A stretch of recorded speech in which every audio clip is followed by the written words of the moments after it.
But we're going to start with Regina Gonzalez. She's live at the Trop, which saw some massive damage overnight. Hey, Gina. Russell, Laura, good morning to you. Yeah, it's quite a shocking sight. We came to the Trop from Largo, and as you drive up I-275 and the Trop starts to peer into the distance, well, the dome looks like this morning. You've got basically all of it gone due to Milton's hurricane force winds. Now, this appears to be fiberglass that was ripped to shreds as the winds blew at about 101 miles per hour as Milton began to make landfall. I actually looked up what it was made of reading the Ray's 2024 media guide. So it's made of about 6 acres of translucent Teflon coated fiberglass, and it's supposed to withstand up to 150 mile per hour winds, but you have to put into perspective that this was built in 1990.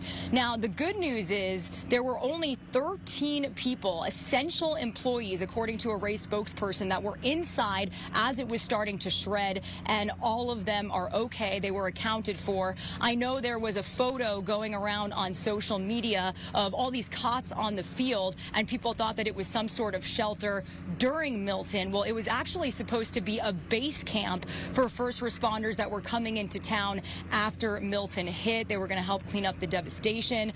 So again, just quite a sight to see. We know that it took first responders a pretty long time to get here because they really weren't allowed out. At one point, it just was not safe to travel. So that's really what we know about this so far.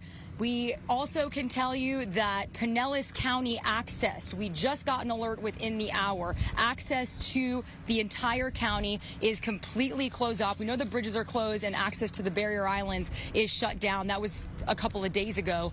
But right now they don't want anyone driving around the county. As we came here from Largo, we were obviously allowed to drive in. It's basically all cops, all deputies. We even saw some St. Pete police officers. Again, for a huge chunk of time while we saw those harsh conditions, Sheriff Bob Gualtieri didn't want his team on the road. So right now you've got more than 75% of the county without power. You've got apartment complexes that are completely flooded, and they were inland. A huge portion of the flooding that this county is seeing right now is not even due because of the coastal storm surge, which was actually, according to county officials, less than what they anticipated.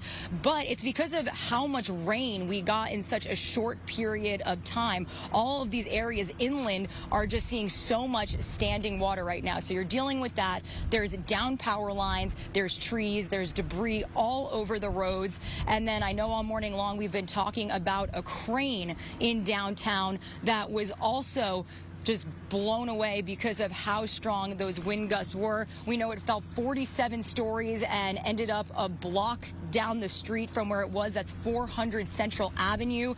So we are urging people, a message from first responders, to stay away from that area as well, because they are on scene trying to assess what they could even do about that at this point. We know developers and the city anticipated that that could be a possibility. Those cranes take about a week to stabilize, and we learned about Hurricane Milton just within a matter of days. So they actually had evacuated the buildings around the area just to be safe ahead of the hurricane. So we do know that the county has taken thousands of 911 calls since midnight. Those have to do with debris, flooding.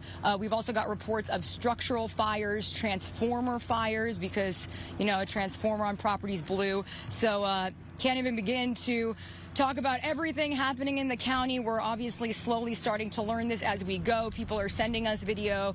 People are calling us. And we do know that Treasure Island, one of the barrier islands, the fire rescue teams did go over there. I saw some video posted on X, so I'll try to get a better look at that. But really, as daylight comes, it's all about just seeing firsthand what Milton was capable of doing. And as you can see, it certainly took its wrath out on Tropicana Field. And I tell you, it's good that you're there too, because Pinellas County is closed. But Regina, you make a good point. It's going to be so strange once the sun comes up to not see that iconic Tropicana Field on the St. Pete skyline. I just can't imagine what that's going to look like.